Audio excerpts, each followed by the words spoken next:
L-ispjuni ta' Tonio Fenech saħansitra kienu se jippruvaw jattribwixxu statistika antika lill-gvern attwali.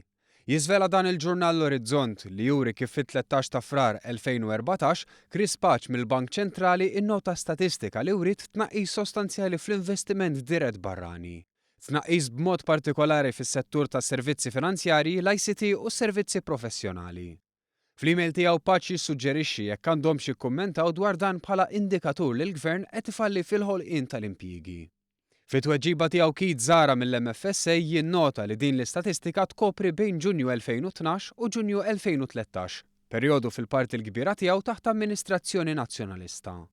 Żara fil-fatt jisħaq li għandhom joqogħdu attenti għaliex tkun wisq li jattribwixxu din l-istatistika għall-Gvern Laburista meta dan kien biss responsabbli ta' 3 xhur. Sakemm iżid ma jgħidux li l-investiment naqas għax beżgħu mill-Labor. Dawn l-emails intbagħtu sija waħda mill-oħra bid-data u l-ħin imniżla fl-email ikunu 13 ta' frar 2014 f'nofsinhar u 28 minuta u fis-sija u 24 minuta ta' wara nofsinhar rispettivament. Ħin li nhar ta' ħamis, kif kien dakinhar, wieħed ġeneralment ikun fuq il-post tax-xogħol.